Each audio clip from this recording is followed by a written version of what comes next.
Recording started. Okay, cool. So I want to first say thanks to all y'all that showed up for this event. We're trying to do more meetups and do things other than just the conference for the Appalachian Studies Association. And look at this, I have my little prop ready. And this book is just amazing. Y'all's work in this book, Zane's work in this book has just been really profound and effective in the region.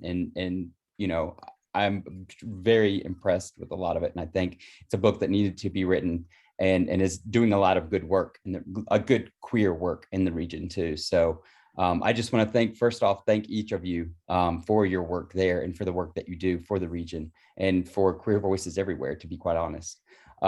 So Ricardo, do you want to say anything?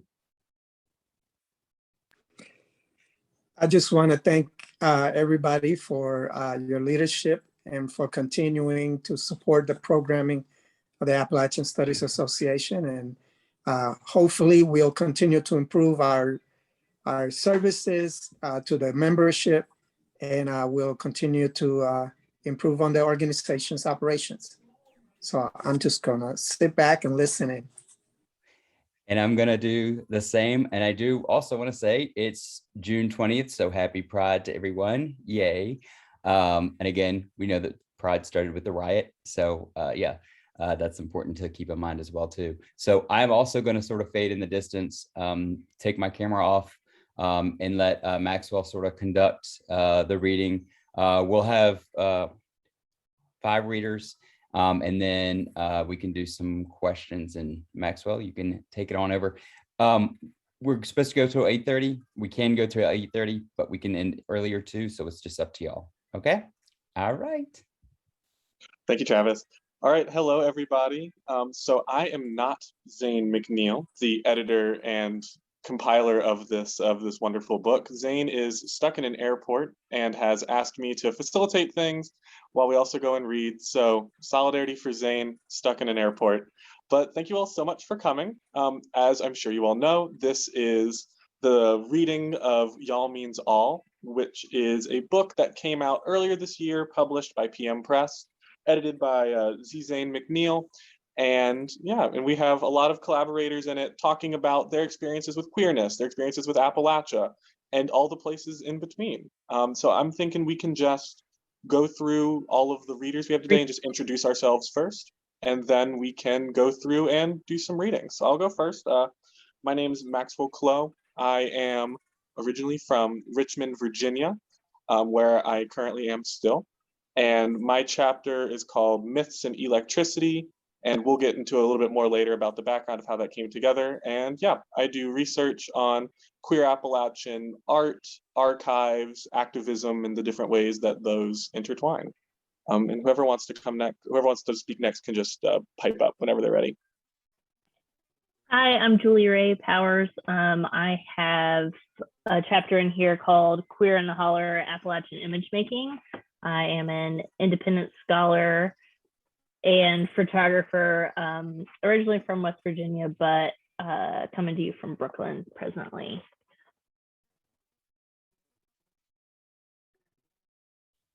Hi, I'm Beck Banks. I have a chapter, it's called Trans-Appalachian Interdisciplinary Exploration. I am at the University of Oregon, just finishing up my PhD. I'm originally from Elizabethton and worked as a reporter for a couple years around Sevierville too. I do research. I'm looking at area trans-rurality, and I'm using media activism as part of that, as well as looking at trans perception. So a lot of my work ended up taking me back to Appalachia.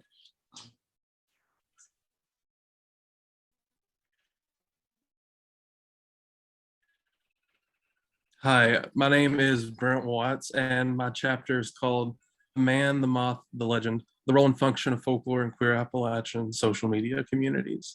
I'm an independent scholar. I'm originally from Breathitt County, Kentucky, and I currently live and work in Lexington, Kentucky. My name is Kendall Loyer. I'm currently a PhD candidate at the University of California, Riverside. I'm originally from Ohio.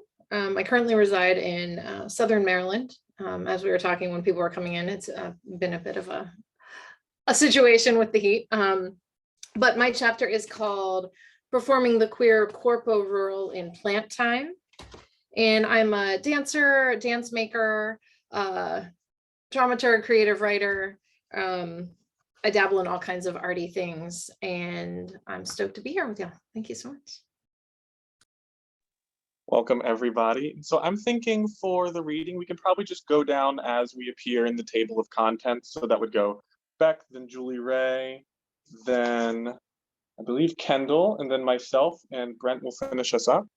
So if you want to open up by saying a little bit about how this chapter came together, because a lot of this book has been in process for many, many years. Even though it came out in 2012, I think Zane started putting things together 3 or 4 years before that. So it's something that's been a process. We've all hopped in at different times. So if you want to share a little bit about what was happening when you started writing this chapter, and then we can go on reading from there. So Beck, if you want to kick us off. Yeah, so much was happening.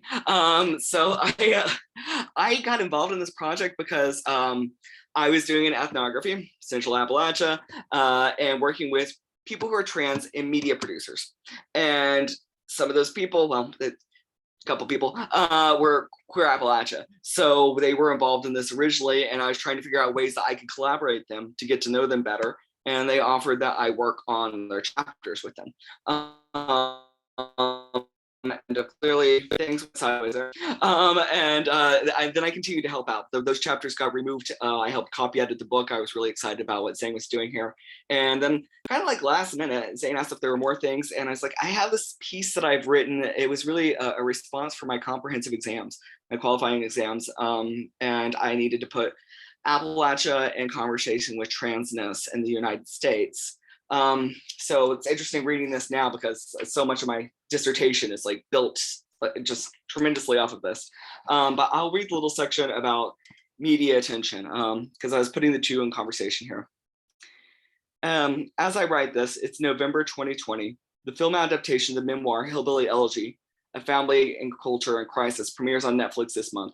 The book proved to be a phenomenon, spending over 20 weeks on the New York Times Seller's Best list. The sales of the book coincided with the lead up to the 2016 elections.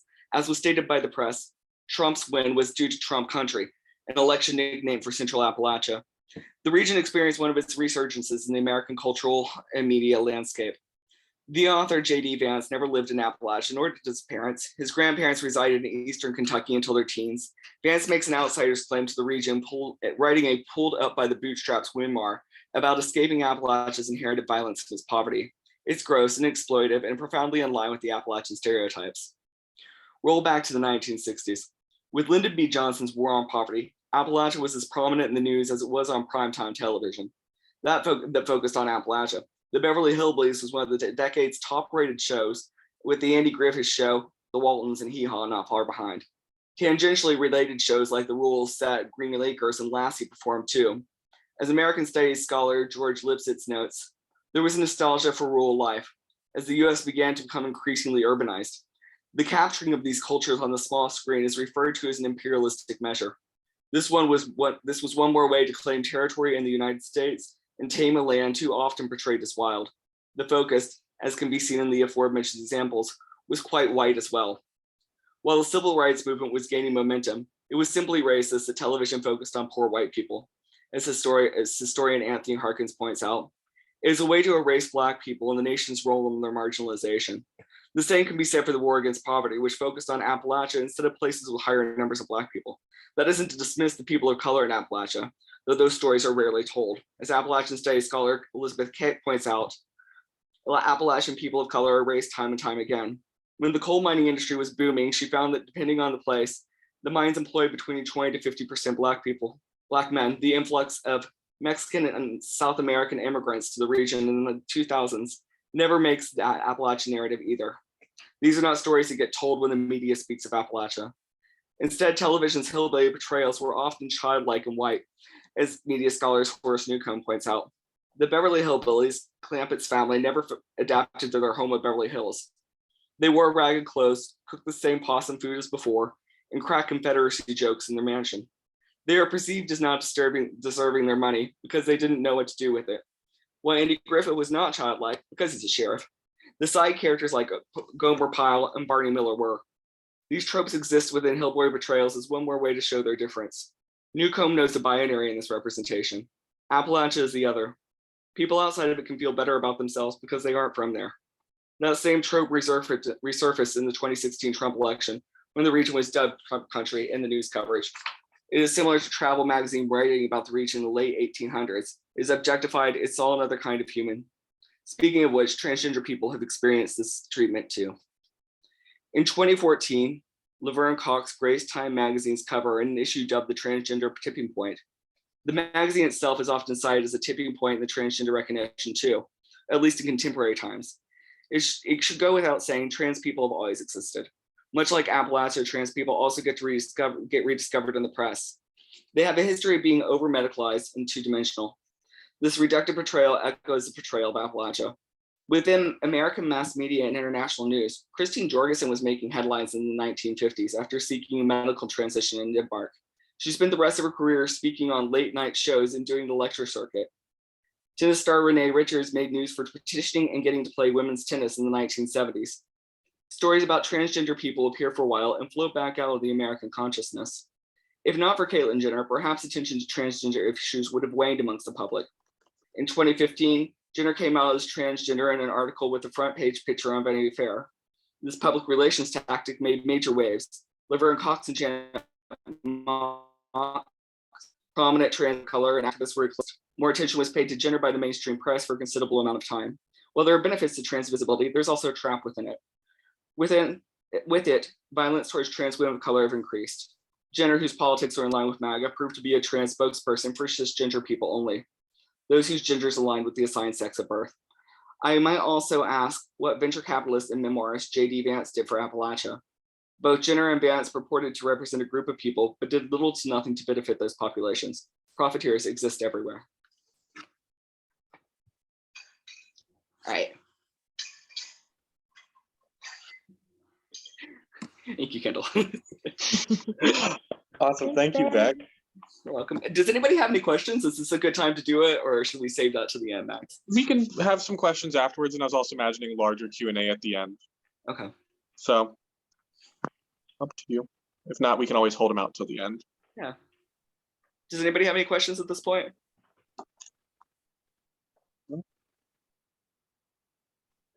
All right. If you have any questions, keep them in the back of your head. Julie Ray, would you like to go next? Yeah, I will go next, and I'm just going to read like a small excerpt of it. I'm not going to do the whole thing. Like I said before, my chapter is titled Queer in the Holler, Appalachian Image Making. So I'm kind of just going to jump right in the middle of things. And I guess context for this particular essay really derives from my own personal coming out narrative and my photographic work done at grad school. And that's how Zane found me, was through finding my thesis on the internet. So anyways, here we go. I started grad school feeling very free and making whatever type of work came to me on a whim. This was encouraged in your first year of grad school. Get weird, get outside of your usual. I felt free enough to even make nude images of my girlfriend because I was desperate for imagery depicting female desire. After some playtime, I started digging into a direction for my thesis work. This is when things began to get messy for me as an artist and as a queer person. I began photographing my family quite often because they lived a short 2.5-hour drive from Columbus. Inspired by the Looking at Appalachia project started by Roger May, I wanted to convey positive or nuanced imagery of Appalachian life with the same motivation that I was sure Roger did. The Looking at Appalachia project was so important to me because it showed people like me from West Virginia who were more than just the characterization portrayed by the media. I was able to see real Appalachians with real lives, complex and vibrant. It gave me a sense of pride about being from Appalachia instead of the typical shame or embarrassment I had carried during my childhood. I had experienced plenty of prejudice from Northerners, Midwesterners, coastal elites, and even other Southerners for being from West Virginia and for having a thick accent. My younger self had nixed the accent years ago to avoid hearing ignorant shit from people. I didn't want people to perceive me as stupid, and now I wish I still had it. The sticky part about taking on this endeavor was that both my family and I, together and separately, were working to accept the gay thing. I was still wildly uncomfortable with myself, and I felt very much on the outside of things. I was concerned that I wasn't Appalachian enough to do this project. I was too queer to be part of my family anymore. Maybe my family didn't get why I chose art as a profession, and I must be some liberal from the city. As I photographed my father's home and the life around his ridge more frequently, I could see the direction of my work getting muddied, and so was my purpose in making photographs. I started getting tough questions from my peers and my advising faculty. I had no answers for anyone, and not even myself. Then the most profound question came from a faculty member I admired in a one-on-one studio visit. She asked, "Julie Ray, why did you pick up a camera to begin with?" She saw my confusion and continued, "Why the medium of photography? Why not painting or printmaking or anything else?" I hesitated wide-eyed. She said, "The answer is because you never saw yourself anywhere, not where you grew up, not in the media. Photography is your answer to that. It is a way to see yourself." From that moment, my thesis work took shape as a way to show how my queerness exists in Appalachian culture. I was a queer from the holler, and I was asked to prove that we existed. Although things were complex, being queer in Appalachian was a beautiful pairing and a possibility. I can't really say that the thesis project got any better from that moment. I was still truly contending with my own internalized issues with my identity.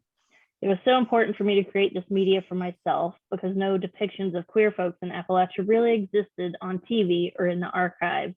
I had very little to reference or look up to.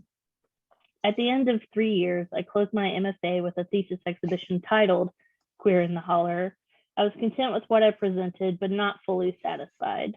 I always felt like there was something that wasn't reconciled. I let the work lie after my graduation in May of 2016. In the fall of 2019, I revisited the work because I was keen on sending it to a book competition in order to get the work published by a Southern publisher I admired. Come to find out, it wasn't the work that wasn't reconciled, it was me. I was still wrestling with accepting myself exactly as I was. I was trying to bring together my past self and my present self. Many years later, having grown strong, proud, cemented in myself, I realized the work wasn't just about proving that queer people existed in Appalachia. I made this work as a way of searching, looking, longing, honoring, revering, and accepting my multiplicity of selves. This body of work was a quiet love letter to all the things that created me. The labor of my father and uncles, the sacrifice of the landscape, the grit of my mama and aunts, the comfort of a trailer home, the winding of roads, the thickness of Appalachian humidity, the beauties and pains of my experience, and the mythology of hailing from the mountains. I am queer and I am Appalachian. Photography was the tool that allowed me to accept there is a multiplicity of selves. I can be a complex amalgamation of Appalachian, Southern, four-wheeler riding, hunting, tomboy who is a liberal, city-dwelling artist. I no longer have to choose between the past and the present. I get to be complex and nuanced. I get to be all that I am. Thank you. Awesome. Thank you so much, Julie Ray. All right, Kendall, I think that you are up next. Hello, thank you. Okay, so just a little context for my chapter. So I wrote this as part of a seminar paper that became the first thing I wrote about the topic of my dissertation. So thinking about the radicality of folk practice, in this particular case, gardening, folk practice of gardening, as a critique of racial capitalism. So this was sort of like that first little nugget. So in this particular piece, I'm thinking about time and how time is very queering. This is a very queer perspective. And I will be short and sweet tonight, my friends. Okay, here we go. Microcosm is my friend, my collaborator, my therapist, my performance partner in the rural practice of gardening. We are a communicative duet. Sometimes I tell stories, sing songs my mama taught me, and vent about my day. My dog takes naps in their cool brown soil, and sometimes after a long day of working in their growing rows, I do too. They hold my body from below, and the vines protect me from above. They mostly just listen and hold space for me. Microcosm is my yardin, or yard garden. While the space they occupy right outside my bedroom window isn't large, the products of their labor are recognized by many. I cultivate their soil to produce chard, kale, radishes, cucumbers, zucchinis, peas, garlic, onions, lettuces, corn, beets, melons, potatoes, beans, fresh and dried, herbs, edible flowers, and of course, tomatoes. Microcosm is a project my Poopa and I started when I first moved back to Ohio. Together, we improvise in their chaos. We maneuver up, down, and every way between of the tomatoes and choose which delicate leaves of lettuce to pick. We work piles of dirt into heaps to hill up the potatoes and crawl on our hands and knees to pick beans on plants that have grown so optimally that they have overtaken the pre-planned rows and cannot be walked through, but only crawled underneath through the tunnels we carefully create as we move the limbs of the plants as we harvest. Microcosm is generous, kind, and a little unruly, my favorite kind of performer and collaborator.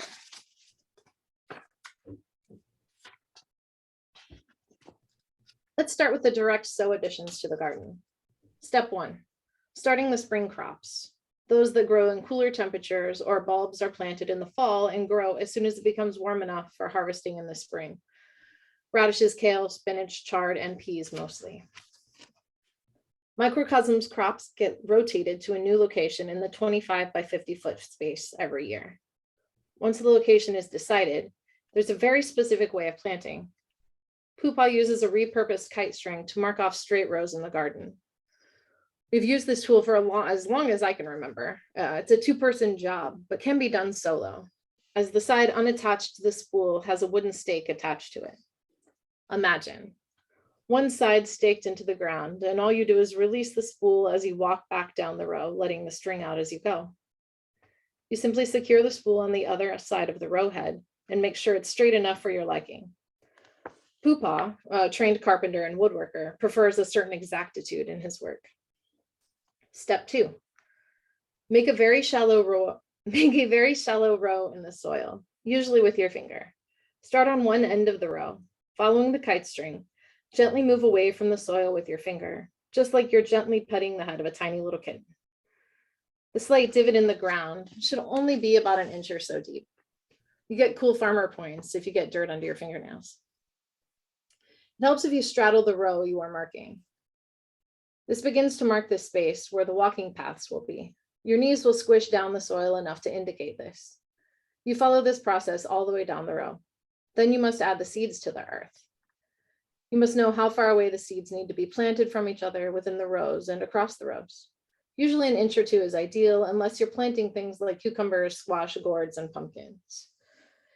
You place one tiny seed every inch or 2 down the rows. Sometimes you have multiple rows. Seeds vary in size and shape. Some are round and easy to grab with your fingers. Others are flat and require a fingernail or tweezers to catch them. After you place all the seeds in the row, you again start at either end of the row and brush the soil you just displaced back over the seeds. As you brush it back over the seeds, gently pat down the soil to cover and secure a safe place for growth. Final step, give a gentle sprinkle of water, just enough to dampen the soil. Poopa insists on marking the ends of the rows with whirling metallic pinwheels. He says it keeps the birds and bunnies away. I think he just likes the sparkle from the sunbeams. Thank you. Wonderful. Thank you so much, Kendall. All right, and I guess I am up next. Let me pull up mine. All right, so as I mentioned, my chapter is called Myths and Electricity, the Queer Appalachia Project, and Unconventional Queer Archives. And so this came together originally, it was an excerpt from my undergraduate honors thesis, which I wrote in 2020. Started out in 2019, and then it finished up when COVID first started hitting, so it's slightly reflective of that. And it's largely about Queer Appalachia on Instagram. This was before all that mess happened in August 2020. Thankfully, I was able to kind of go in at the last minute and add some little addendums to the end, kind of discussing that controversy in more detail. And I discussed that controversy in even more detail in an article that I have coming out in the Journal of Appalachian Studies.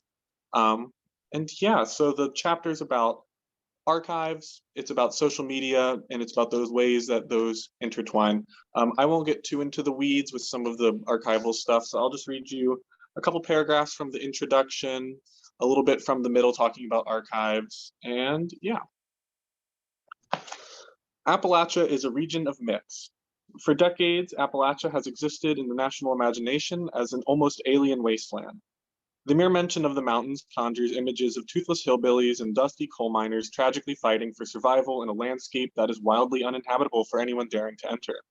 Appalachia is, for many, an empty spot on the map of the United States where most people seemingly live without electricity, without running water, or without the modern liberal politics of the metropoles down below. Now, this conglomeration of blame, myth, fear, and self-righteousness that surrounds the popular discourse of Appalachia applies doubly for the queer people living in the region. Many films, such as John Borman's Deliverance or Ang Lee's Brokeback Mountain, show queer people in rural areas as overwhelmingly dire and almost always painful. In the 2005 book, In a Queer Time and Place, cultural theorist Jack Halberstam uses the term metronormativity to describe this culturally dominant understanding that the queer and the rural are incompatible. Metronormative narratives treat rural regions as a spatial closet, out of which LGBTQ people must emerge by moving to the city and realizing the full expression of the sexual self. If queer people exist in rural areas, they're either hiding, they're out, but they're suffering due to a multitude of social and political factors, or they're simply delusional and inauthentically queer. This assessment, of course, is inaccurate, as it depends on a very binary understanding of queer visibility. One is either in the closet or out of the closet. And this simply does not account for the wide range of tactics that rural queer people employ to control their own visibility, their safety, and their flourishing. In her 2016 essay, In Plain Sight, historian Carly Thompson argues that metronormativity additionally constructs a contradictory sexual and racial conception of rurality. She explains that metronormative thinking necessarily depends on the popular understanding of the rural as entirely white and straight to make these regions easy to condemn from liberal political commitments, focused purely on superficial demographic breakdown. Metronormative narratives require flattened racial depictions of the rural in order to advocate against it, even if such a flattening erases the presence of racial and sexual communities that metronormative narratives claim to be in best interest of. As a result of the sheer magnitude of contemporary liberal theorizing and self-aggrandizement about the region, Appalachia has become the most mythological rural area in the United States and the prime scapegoat for metronormative narratives. It is the spatial closet of the region. Unsurprisingly, this metronormative erasure, or simply ignorance, which nevertheless leads to erasure, of queer Appalachians also plagues academic and archival accounts of the region. This erasure is readily evident in the immense lack of Appalachian queer texts, artifacts, and other records in state and academic archives. Here's a personal example. During my first week living in Morgantown, West Virginia in 2019, and as a side, they've improved a lot since then, so this is very much of that time. I got in contact with the West Virginia and Regional History Center. The center, they touted public access to materials that show the history and culture of West Virginia and the Central Appalachian region, spanning over 3.7 miles of shelf space, multiple terabytes of digital content. Inquiring about the archive's collection of artifacts and texts relating to queer Appalachian history, I was met with an email that informed me that the collection could offer me a single item, consisting of a small pamphlet for WVU's Homophile Awareness League. This lack of queer artifacts, or just as importantly, the failure to categorize already present artifacts as queer adjacent, is common throughout many academic archives, especially those in locations like Appalachia, where queerness has historically faced policing and persecution. So we're going to skip around a little bit. One contemporary and particularly unconventional archive is the Instagram account for the Queer Appalachia Project, an art and politics collective dedicated to reconfiguring public notions of Appalachia to include the experiences of people who are not straight, white, or cis men who fill the popular depictions of the region. During an oral history session I conducted with Mamone, the founder and former director of the Queer Appalachia Project, they explained that the Instagram account began in 2015 with a simple request to queer Appalachians: send us your electric dirt. Conventional physical archives are often dependent on the structures of power that academic and governmental institutions uphold. What is preserved and documented or omitted is necessarily at the hands of a hierarchy that typically excludes many of the communities that it purports to represent. Instances of erasure, like the National Archives censorship of anti-Trump sentiment and protest signs, or the lack of any academic queer archives in West Virginia, illustrate that the content and work of academic archives is typically beholden to the dominant and usually conservative morality of local, state, and federal governments. Additionally, in his analysis of biographies of transgender people, Jack Halberstam, who I mentioned earlier, notes that the person inserting themselves into another person's life or networks creates a marginalizing distinction between the researcher and the subject. As such, even the attempt to include marginalized voices by those within the academy is often fraught with an othering mentality that only leads to trivialized, flattened, or otherwise inaccurate depictions of queerness. Furthermore, the process of moving into other spaces to conduct research often faces the justified resistance of subjects who are wary of the archivist's potentially elitist intentions, reducing the range of what can appear in the archive. We'll skip a little bit further. Using Instagram as a means of queer archiving is not a flawless process, however. Despite the website's relative leniency towards gender and sexual expressions in comparison to conventional state archives, vague community guidelines on the website still often limit the full expression of queer people. Additionally, the relative anonymity of the internet, especially incredibly large Instagram accounts, can potentially lead to abuses of power and money, as people can send money to an individual or organization that may have dubious motives despite being outwardly progressive. This is particularly true for the Queer Appalachia Instagram account, as evidenced by the revelations made in the August 2020 Washington Post article by Emma Copley-Eisenberg. In this article, Eisenberg alleges, using testimonies, both anonymous and otherwise, from people involved with the Queer Appalachia Project, that the project mishandled large amounts of mutual aid money and used art in Queer Appalachia publications without properly paying or acknowledging the artists. So, despite the many flaws in theory and practice with its early manifestations, the use of the internet and social digital organizing as a means to archive the wide range of Appalachian queer experiences still manages to improve upon or work around many, but not all, of the differences of accessibility and conservative sexual and racial politics that characterize conventional institutional archives. The Queer Appalachia Instagram account and the increased popularity of many other accounts signal that the growing potential and legitimacy of digital archives for queer preservation.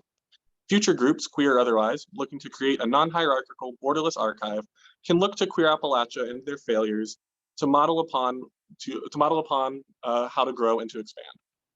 The dominant metronormative narratives about queerness in Appalachia argue that queer people in the region do not exist, and if they did, they would most certainly be suffering. The Queer Appalachia Project and other such social media archives, even with their recent failures, pushes back against these narratives, asserting that queer people in Appalachia do exist, and they navigate joy, suffering, survival, visibility, culture, and community on their own terms. In doing so, these unconventional archives construct new models of queer archives in any geography, not as tightly bound by the red tape and dominant moral ideas of local, state, and federal governments. A new approach to archiving becomes possible, one with the potential to emerge almost entirely from community funding, horizontal organization, mutual aid, and the wide range of the internet. All right, we will pass things on to Brent. That will be our last reader for today. Hi, thank you. The name of my chapter is, again, The Man, the Moth, the Legend, the Role and Function of Folklore in Queer Appalachian Social Media Communities. This chapter was primarily reflective of my master's thesis work that I did mainly throughout 2020. So it's definitely very reflective of that. It has a lot to do with the Queer Appalachia Project and their Instagram as well. And I was really inspired to write it because I was reading a book called Popabawa, and it's by a queer Muslim author who looks at the folklore of the Popabawa, who is a really similar folklore creature to the Mothman, but in Tanzania. And I felt like this was a story that the Mothman story and its function in queer Appalachian communities was just very interesting. So I'm going to read you guys the introduction, which is the story of the Mothman, the actual legend, and then what happened after. I'm going to talk a little about one piece of my analysis, and then a little bit from my conclusion. So without further ado, the legend of the Mothman begins with a death. Someone had died, so there was need for a grave. So on the evening of November 12th, 1966, 5 men set to digging in a cemetery near Clendenin, West Virginia. I'm sure they were used to this kind of work. They had done it dozens of times, and they thought this time would be no different. To these 5 men, I imagine, grave digging had become mundane. Maybe it was weird at first, but after the first few times, it was just another job. There was probably a gentle breeze that day, and the rustling of the leaves allowed the creature to lie atop the trees without being heard. None of the men took notice as it watched them dig. If they heard or saw anything, they didn't think it was out of the ordinary. One thing is for sure, though. When the creature leapt from its perch and swooped down over the men's heads, they took notice. When they saw its human shape and massive wings, they knew that what they saw was more than just the wind. Likewise, it was not the wind that haunted the TNT area just north of Point Pleasant, West Virginia, although it was reported to be just as fast.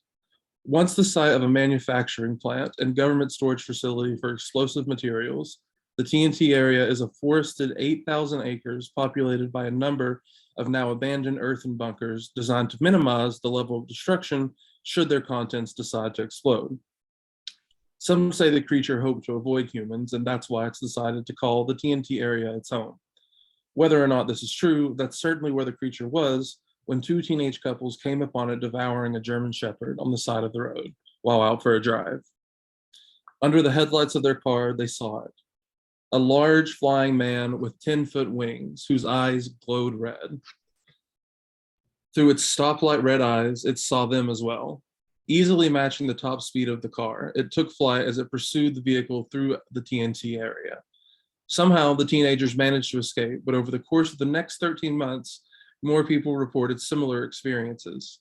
Some, they say, were infected with a rare form of conjunctivitis or pink eye caused by the creature's glowing red eyes. Others reported strange electrical phenomena, mysterious phone calls, and visits from men in black. Then, on December 15th, 1967, tragedy struck. The Silver Bridge, which connected to Point Pleasant, West Virginia to Gallipolis, Ohio, collapsed, sending 46 people to their deaths. While experts reported it was due to a preventable architectural failure, many debated the cause still. Some said it was just a failure, plain and simple. However, eyewitnesses reported seeing a strange winged figure hunched atop one of the bridge towers and placed their blame accordingly. Still, others thought that the creature's relationship to the tragedy wasn't as the cause, but rather as a harbinger sent to caution against or even prevent such a tragic loss of life. After the collapse of the Silver Bridge, sightings of the Mothman in the area came to a halt. However, online forums still speak of the creature's reappearance in Chernobyl prior to the infamous nuclear disaster in 1986, and again in Moscow prior to the 1999 apartment bombings. More recently, multiple sightings of the creature were reported in Chicago and around Lake Michigan throughout 2017 and were attributed by many to the turmoil of the 2016 presidential election and the subsequent inauguration of Donald Trump as president. In 1975, John Keel published his book, The Mothman Prophecies, and a 2002 film adaptation familiarized many people with the legend for the first time. Mothman have also appeared as important characters in podcasts like The Adventure Zone by West Virginia's McElroy brothers and video games like Bethesda's Fallout 76 and Atlas's Persona 5. In addition to an ever-growing assortment of Mothman-themed food, drink, and memorabilia available in town and online, Point Pleasant today is also home to the world's only Mothman Museum. The museum collects and displays original artifacts and eyewitness accounts from each incident, including the Silver Bridge collapse, as well as props, wardrobe, and other paraphernalia from the Mothman Prophecies film. On the third weekend of every September, Point Pleasant hosts its annual Mothman Festival, a town-wide event which features live music, cosplay contests, a 5-kilometer run, and guest speakers, such as original Mothman witnesses and noted cryptozoologists. The festival attracts over 10,000 people from the world over, demonstrating how prominent the Mothman legend has become within the cultural zeitgeist, even on a global scale. And the prominence of the Mothman legend is for good reason. As I demonstrate throughout this chapter, folklore is important to social interaction and meaning making. The ways in which we talk about and engage with folklore play a part in how we forge and express our identities through interaction with others. Specifically, I show that talk about the Mothman and some other folkloric figures serves a variety of purposes in the online social media communities of queer Appalachians. The most notable of these purposes are 1, the reconciliation and union of queer and Appalachian identities, and 2, the advocacy for leftist praxis and ideologies. These findings reveal how queer Appalachians are redefining for themselves what it means to be both queer and Appalachian, a redefinition that flies in the face of all hegemonic descriptions of queerness and of Appalachia. I attribute this phenomenon in part to an attempt at reclaiming abusive rhetoric that describes both queer people and Appalachian or rural people as dangerous others who exist at the margins of societies and pose a threat to the majority. In other words, by aligning themselves with these conceptual figures to which maliners may readily compare them, queer and Appalachian people are able to, in a sense, disarm the abusive rhetoric and mitigate potential emotional or social harm. I'm going to skip now to my analysis of Mothman as a queer Appalachian icon.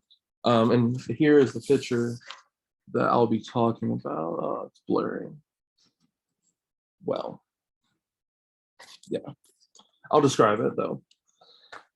So the data under analysis in this chapter was collected from the Instagram account of the Queer Appalachia Project at Queer Appalachia.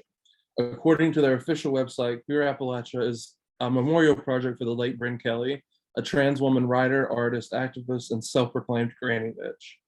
The Queer Appalachia Instagram account began in 2016 to create an online community and resource collective for queer Appalachians and Southerners. Broadly, the project focuses on reclaiming and redefining queer and Appalachian narratives, as well as fostering mutual aid and harm reduction efforts, especially as they relate to the opioid crisis and other public health issues currently afflicting Appalachia and the South. In the course of this analysis, I present 3 categories of Mothman-centric Instagram posts made by the Queer Appalachia Project. Mothman is queer Appalachian, Mothman is Appalachian, and Mothman is queer, although I'll only be going over Mothman as queer Appalachian here. This order was chosen to demonstrate the parallel and mutually constitutive processes that have allowed for interpretations of Mothman as each of the categories, and I believe the real-time enregisterment of Mothman talk as being indexical or representative of queer Appalachian. That said, the first post has Mothman in a rural field. He has the Blue Ridge Mountains as the pattern on his wings. He has a red and white checkered polka dot bow tie, and he's wearing Daisy Dukes. And the caption for the picture is "Jort season is coming" for 4/21, April 21st. And "coming" is spelled C-U-M''N. So he's rather muscular here. This figure 1 depicts this rather muscular paper doll Mothman with the colorful wings photoshopped into the foreground of a picture of an actual field. The background features what looks like the rolling green hills of the Appalachian Mountains.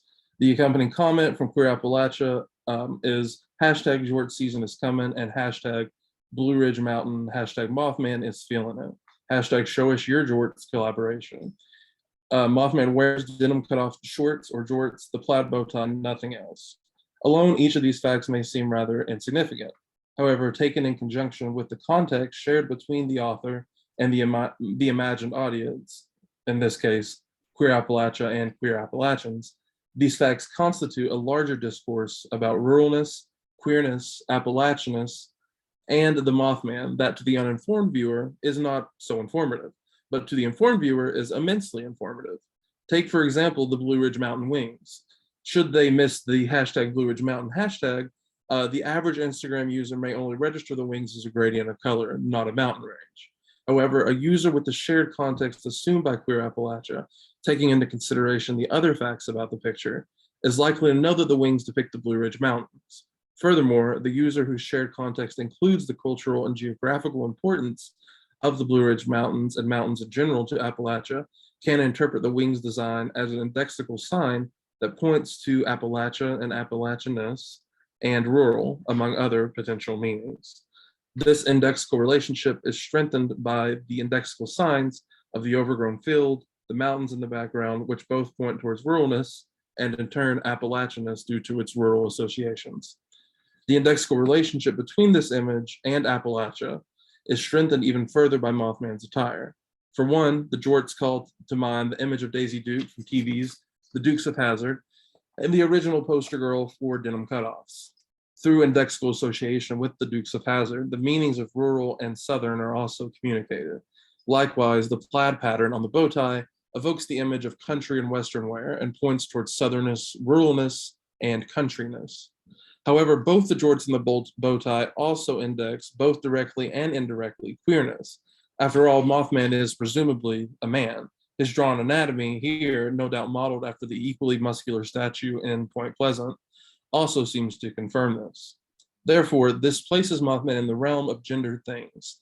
In conjunction with his six-pack abs, the bow tie and jorts make Mothman look like a male stripper, therefore indirectly indexing something about intense or overt sexuality. This indexical meaning is further reinforced by the respelling of coming as comin. In this light, the fact that Mothman is wearing Daisy Dukes also seems to suggest a subversion of cis heteronormative assumptions about gender, sexuality, and gender expression. Furthermore, the queer reinterpretation of the Daisy Dukes, given the associations attached to their show of origin, and in the context of the Queer Appalachia account itself, is also likely to index something about disassociation from, and in fact opposition to, white supremacy, the Confederacy, and anti-Black ideologies. Should this indexical meaning be successfully conveyed, it is of special interest because it represents one of the many examples of queer Appalachia and their audience reimagining Appalachia in the South as a place of queerness, Blackness, and anti-fascist action. From there, I'll just skip to the conclusion. So this research demonstrates that folklore discourse is rife with opportunities for meaning making and identity work. In this case, Mothman discourse can at least be used for identity work related to Appalachian queer and queer Appalachian identities. In engaging with Mothman discourse in this way, queer Appalachian and queer Appalachian people can assert themselves as different from normative society due to either their queer and or Appalachian status. Furthermore, forward language users who are both queer and Appalachian, engagement with and use of Mothman discourse and iconography can allow them a safe ideological space. Safe ideological space in which they can manage and maintain two non-normative identities whose coexistence is discouraged or obscured by more normative ideologies. In doing so, they forge a much needed way forward for queer Appalachian ways of talking and being. Additionally, through Mothman discourse, members of this community can also reimagine and redefine Appalachia in ways that challenge mainstream narratives about the region. In doing so, the queer Appalachian community is able to present a different kind of Appalachia, one that has long been obscured by dominant narratives, one that centers mutual aid, harm reduction, and anti-fascist resistance, and allows for the reconciliation of queer Appalachian and other seemingly at odds identities. These findings represent what I believe to be a truth about folklore. Insofar as we create and tell stories, so too do we create the mental and social space necessary for those stories to exist. In fact, the imaginative breadth of folklore makes it especially well situated for transgressive and innovative social meaning making and identity work. It affords new possibilities for being and interacting, and in doing so, creates the potential to make imaginary futures real, even if the stories that got us there might not be. Awesome, thank you so much. And I believe that's everyone. So if there's any questions from the audience, feel free to either turn off your mic and ask them, or feel free to put them in the chat and we can answer them.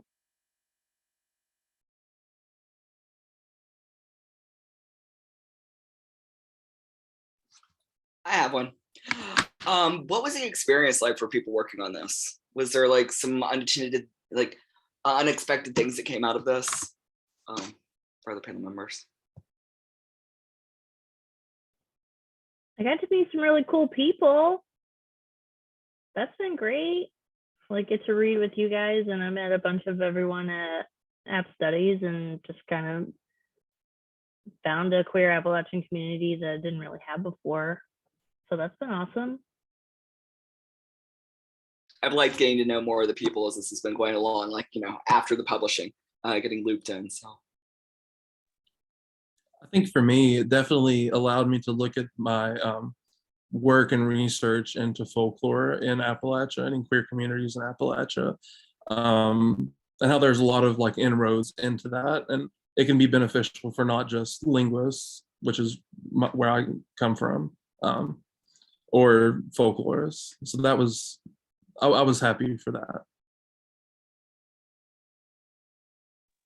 I think one thing that I really learned in the process of writing this and helping this book come together is just how contemporary and like on the edge the work that we're doing is. Because before this, really the only book that come out was the one that Travis is a part of. Travis Roundtree is a part of the Storytelling in Queer Appalachia, which is an awesome collection. But aside from that, there's really not that much. And we were within like, if we weren't the second or third, we were within the first five. And I think that was really underscored. And the whole third part of the book kind of reflects this. It was very much underscored by the fact that this book was coming together. It was almost done. And then the Queer Appalachia Instagram account kind of imploded. And like right before this book was about to get published, so a lot of us had to kind of go back in and rethink and rewrite and include new chapters as to like what the responses were to this, how do we interpret this situation that's happened, and where do we move forward from there. And so I think that's just a reminder that this work that's being done is constantly changing and constantly on the edge, which I think is really cool and exciting. Yeah, that's a great point, because like I briefly mentioned it I wrote this essay in 2019, which derived from an essay that I wrote in 2016 for my thesis. But from 2013 to 2016, making my thesis, there was no queer Appalachian reference material, no photography, no art, no, like very little scholarship. And so, I was like alone doing this work. And so I agree with Maxwell. It's like very contemporary and on the precipice of something great. And even though the Queer Appalachia stuff was highly disappointing, I think the good that comes from it is that it's not the only monolithic queer Appalachian experience to look to. And now we're able to sort of expand and share the space, right? Instead of everyone being like, oh, this Instagram account is Queer Appalachian. It's like, that is just one example of an experience. So, good riddance, I guess. I want to echo what Julie just not well, I mean, the good riddance is, it's gone now, but I want to talk a little bit more about first, thanks for the shout out for the book, the storytelling, queer storytelling. It was great. And I think these two books are doing work in the field that's not been done before. Like, we know there's a LGBTQ collection in literature, nonfiction, right? So that's a thing that exists, but these two books are doing a lot of work, and a lot of critical work as well too. So and yeah, it's great. Following up with the queer Appalachian stuff, because almost all of y'all mentioned that. Where my question is, like, where on social media do you see, I mean, that did a lot of good work, right? And gave us a lot of stuff to write about, right? But where do you see that void being sort of filled? Is it with this text, right? Like in, the written text that you've created? Or do you see it filled, with individual folks on Twitter, or are other agencies coming forward and filling that sort of void that Queer Appalachia left? From what I'm seeing on Instagram, and it's all sorts of genres that are starting to fill the void. Like, I feel like I'm starting to see queer Appalachian painters being featured in like very prominent art magazines, and like that's on social media. Poets and fiction writers and researchers, and it's all like on this low broil coming to a head. And so like now we even have like other meme accounts, right? Like I just started following one that's like Appalachian memes, and it's not like queer, but like it's got a queer spin to it. So I'm seeing all sorts of things happen, and it's very exciting. And I think along with like most of like the writers in this collection have fairly active social medias, especially like artists.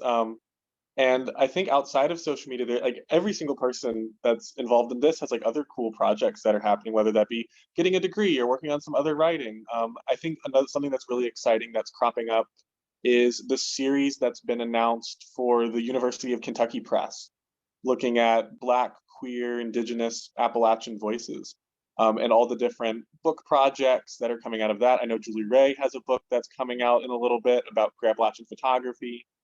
Zane has another book coming out that he's editing about queer Appalachian ecology, which is super cool. And then, yeah, people are making stuff, they're doing stuff. That's really, really exciting. I want to shout out to, I feel like I'm on social media, but University of Kentucky Press is incredible to deal with. Not deal with, but to collaborate with. They're really receptive to all of us, and working with us. And I'm kind of like speaking to the choir on this one too. But yeah, they want folks to propose stuff. So I just want to kind of like talk about that too. I'm working with them on my dissertation, which is coming out in April. But they've been just phenomenal, and come to ASA too. So they're very approachable to talk to as well. Just from this collection, like there's going to be a lot of stuff that spins out of this, and I'm truly excited to see like what happens, what y'all do with it. A question on that. How have you found, like, have they talked to you a lot about their approach to marketing the book? Yeah. They have. Okay. You're feeling pretty good about that. All right. Yeah. I mean, they're like, where do you want to go? Like where, like, and where do you want to do a reading? What do you want to, like those types of things. And, I just got they have given me input on everything. I just got the book cover the other day and they did a really great job at that too. So I've literally had input everywhere along the way. And that's not just been my experience, but from other people that I know that have worked with the press as well too. So feel free to approach them. The other thing, and of course, I'm going to say this because of like I'm VP, but the conference is also like an excellent place to collaborate with folks. And this is probably where a lot of y'all met one another as well. I know that my first publication came out of ASA as well too. So, I want to encourage y'all to go to the conference, participate in other ways as well too. And everybody that's here too. It's fantastic. It's my, not just saying that because I'm on the board, but it's really just a great conference. So Travis, what's your book that's coming out? Tell us about it. Oh, you can't tell us yet? Okay. No, I mean, if you look up my dissertation, that's the book. Yeah, it's about a shootout in Hillsville in 1912. And I look at the rhetorical constructions that came out of that, like so ballads and plays and the museums and how the story is recreated. So it's not queer, but it's fun. It's rhetoric. So that's awesome. Yeah, it's exciting. And about hillbillies and stuff like that.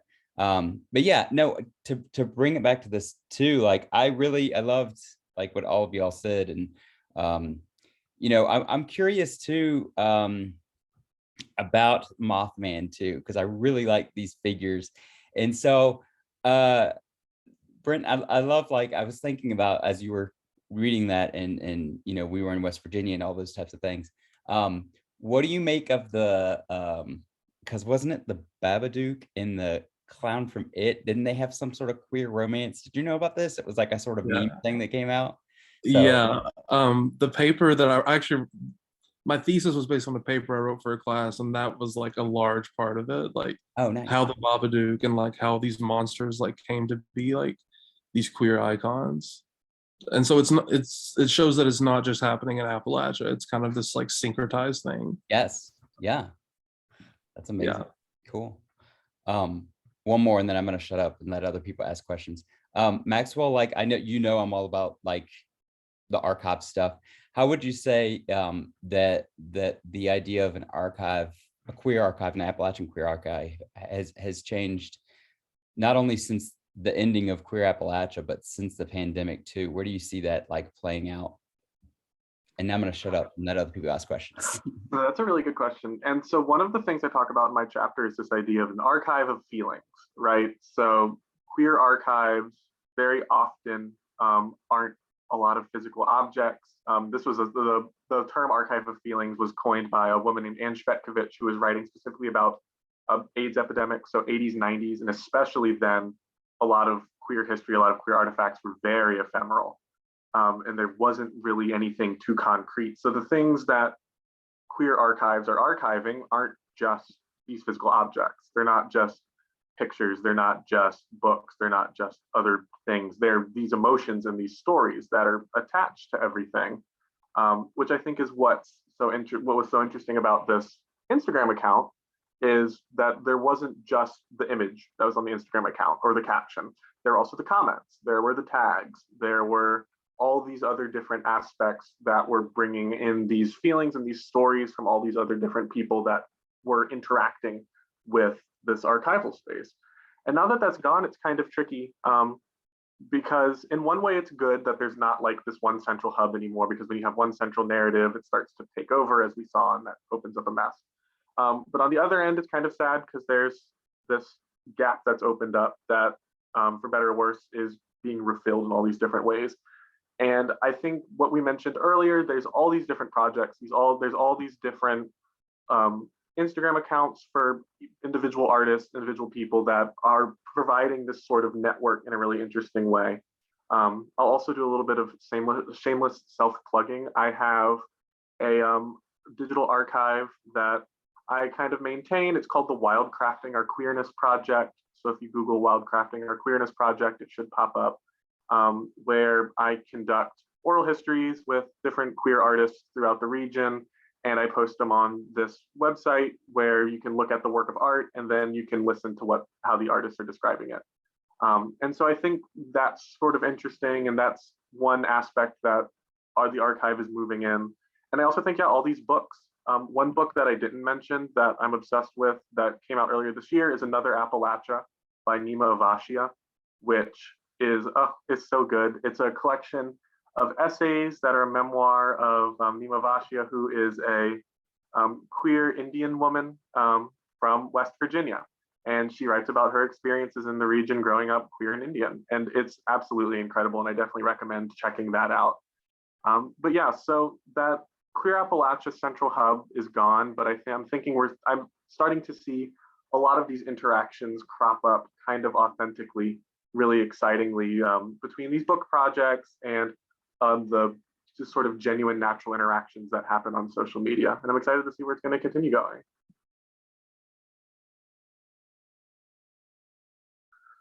All right. Do we have any other questions from the audience or other panel members?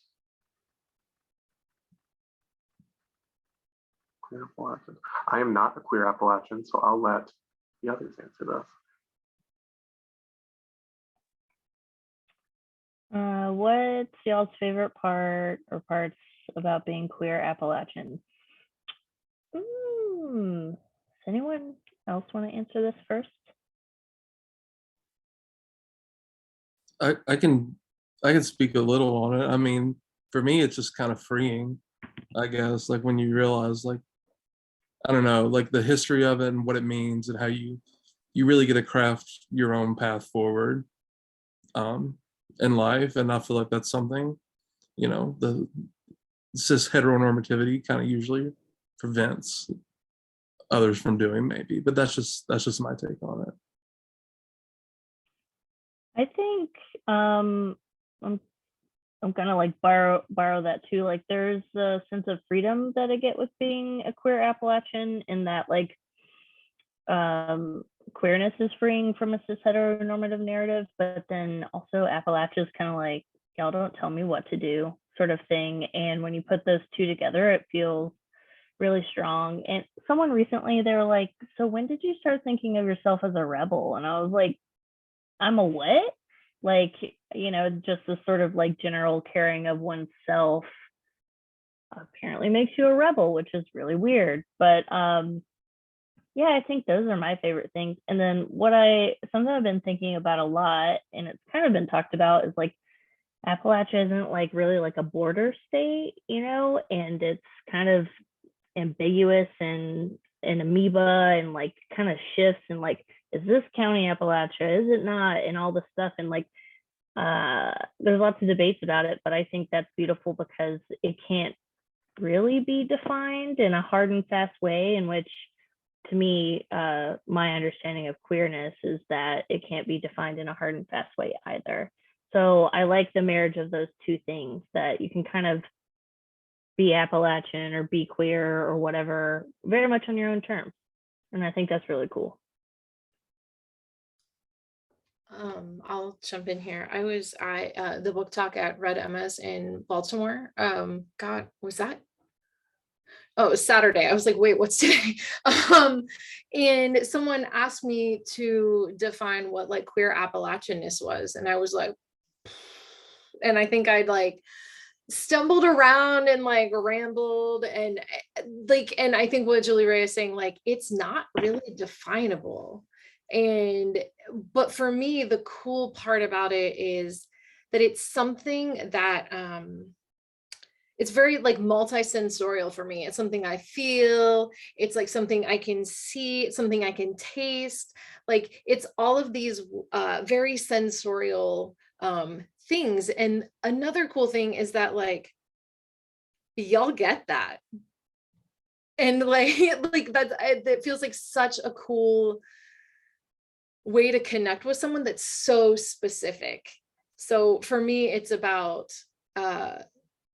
it's for me about my body and my senses and about connections with other people. That was a great answer. I love that. Thanks for sharing. I don't think I would have taken nearly as many risks as I wasn't a queer Appalachian. And for me, it really did not work out growing up where I did. So that compelled me to go other places, but I kept feeling the draw to go back, and so much negotiation with myself. I feel like somewhere along the way I became self-actualized, and I'm not necessarily sure that would have happened if it had all gone smoothly. So.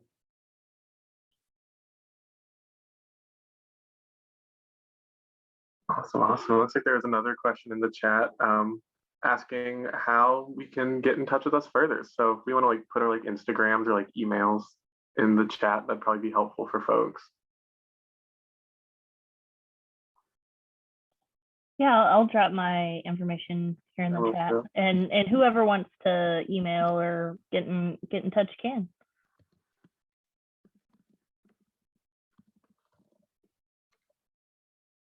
Also, Lige Clark is really cool. I've visited with the Faulkner Morgan Archives in 2019 in Lexington, Kentucky, and talked a lot about Lige Clark.